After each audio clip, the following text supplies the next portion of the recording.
Welcome back to another Bionicle review. Today we are looking at Pohatu Master of Stone, set number 70785 from Bionicle's Generation 2 when they rebooted the line in 2015. This set originally sold for $14.99 in the US. The reason I am doing Bionicle reviews like this is because my computer is broken and I don't have the technical means to do more elaborate videos like I prefer to do. If you do want to help support this channel, there is a link to a fundraiser in the description that is going to helping me save up to get a new computer to replace it.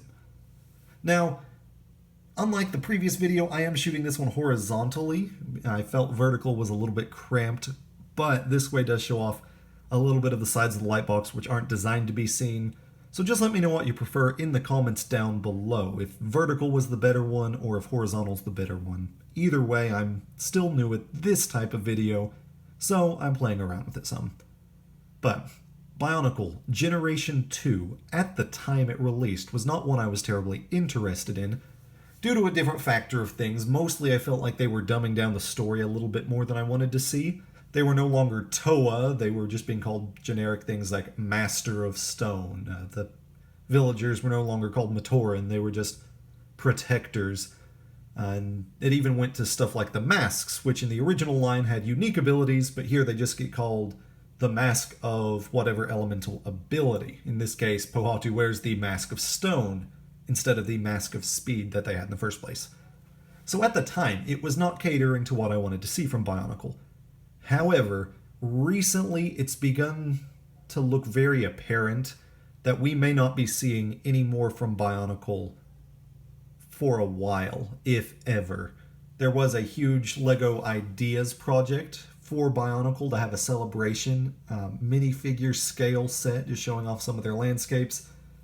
In the Ideas process, it was rejected by LEGO for, of all things, a typewriter build, a Seinfeld build, and a Home Alone build, none of which interest me at all. So LEGO lost a sale opportunity when they didn't go with this one from me. But that's neither here nor there. Because I never gave Generation 2 the chance it deserved, I think it's about time we fix that. Now, obviously, looking at the front of the box, we've got the logo with a little bit of energy showing that connects into the Mask of Creation over here. We've got the three items that make up the set, the hero, the mask, and one of the enemy skull spiders. There are some neat details. In the background, there's one of the bigger enemy types in between some architectural columns. And up here, we have a couple of planets, or possibly a planet and a moon showing, which I don't know if Generation 2 ever actually addressed anything like that, but I know Bionicle Gen 1 ended on a very cosmic scale with several planets, so that's at least a nice touch to see. On the back, we show some more features from the set itself. We see over on the side how you can combine him with the smaller protector set. It shows that there's a gear function again, and how you can launch the mask, and even that the enemy will stick onto the face like a mask. There's also just a short comic down below showing Pohatu sweeping in to save the day against some skull spiders and getting the golden mask, just so that kids have a little bit of context if they don't necessarily follow the story. The shape of the box itself is also nice, very interesting that they went with something unusual. It's not a canister like they used to do, but that's no great big breaking point in my book, since I had to get rid of all the old Bionicle canisters anyway, because they just were taking up space. So I think this is a cool way to do a box. I'm glad they did that as compared to something more generic. Without further ado, let's jump right in to opening this.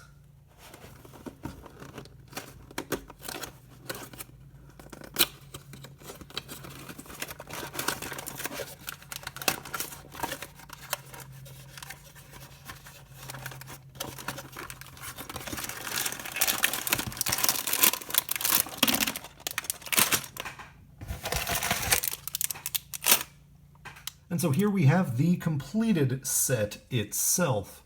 Pohatu, the skull spider, the extra mask, and a few spare pieces, some clip Technic types, and a couple of spikes, which seem like they'd be the most likely to get lost or damaged, so it makes sense why these are the ones we tend to see as spares.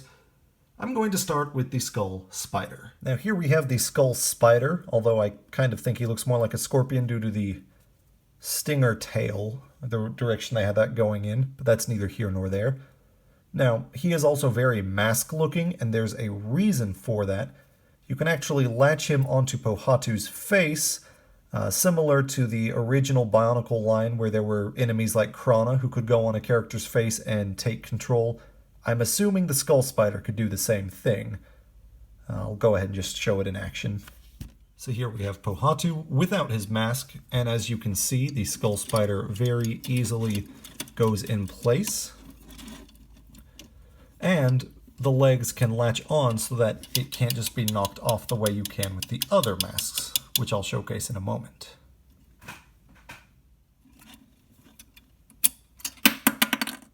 Of course, here is Pohatu himself, with the side view, as you can see all the complex stuff, and a view from the back, wherein he does have gear functionality, something the later Bionicle Gen 1 sets no longer contained.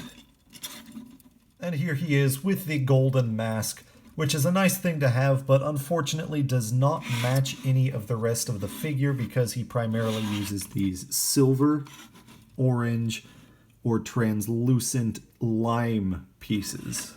So I don't like this mask on him as much just because it doesn't line up with the rest.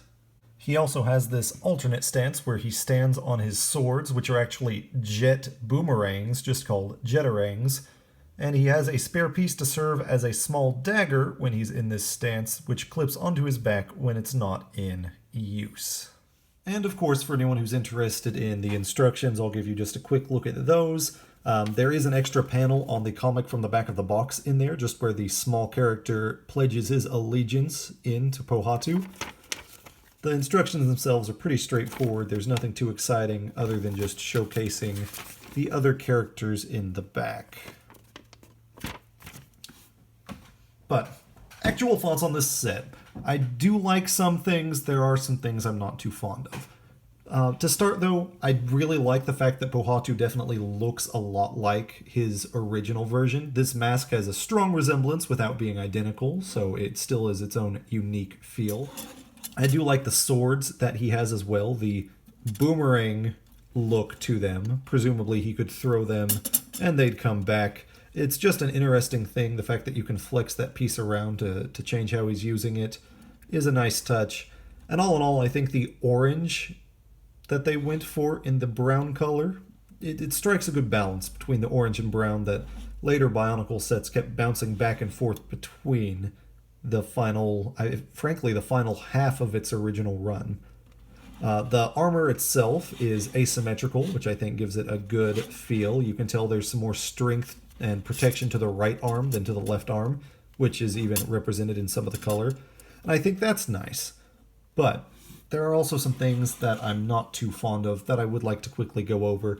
For one, the build works decently well. The gear function's nice, but it leaves this very busy and honestly not very flattering look at some angles. And it leaves these two ball joints, which would be used for shoulder joints in other sets from the Star Wars action figure line. It leaves them just out in the open, and frankly, they're kind of ugly. I also think they should have gone just slightly more consistent on the color rather than going silvery chrome and orange brown and the translucent yellow, green, limey color. I think it's all just a little too much, especially when you take into the fact that the gear to turn on the back is just bright yellow. There's just a lot that visibly looks a little bit messy here. The printing on the chest plate, it's all right, but I'm not terribly fond of it just because it limits how useful that would be for other creations if you were to take this apart and put it together. I think just orange brown would have been fine here. Maybe orange brown with just a little bit of lime lining just to balance it out maybe. I'm not too fond of that. And the last thing I do want to complain about is just one big missed opportunity. In the original sets, every time Pohatu appeared, he was a little bit more gimmicky than the other characters. His first two versions, instead of having a gear that moved his arms, he had a gear that let him kick his feet, so he could kick a boulder. when he was later done in the sets where the other characters had jetpacks attached to their armor to fly, instead of that, he had helicopter hands to fly around. So Pohatu, in his previous versions, were always a little bit more creative, whereas this one, it's pretty much the same as the other characters. It's not a bad setup, but they had the opportunity to keep doing something unique or different with Pohatu, and I think they really missed the opportunity to carry that out. But final verdict on this. Going through this, it's not a bad figure. It's not a bad toy by any means. It's the kind of thing that maybe if the Generation 2 stuff had hit during my childhood, it would have been enough to win me over, enough for me to have the nostalgia for it, enough for me to slap an A+ on it. However, without that extra added benefit, the fact that it came later, the fact that the story was less interesting, and the problems that I just listed, I wouldn't say this is a must-have for Bionicle fans. I would most certainly say, if you look at this kind of thing and you think, that's just exceptionally cool, I need one in my life, maybe then it's worth looking in the aftermarket for. I think this is going to be nice to have set up with the Pohatu I do have, which is Pohatu Nuva. If I ever have them out on display somewhere, I certainly won't be hiding it away. I think all in all, it's a mixed set. There's some good, there's some bad. It's sad that this is probably the last time we will be seeing Bionicle for a while.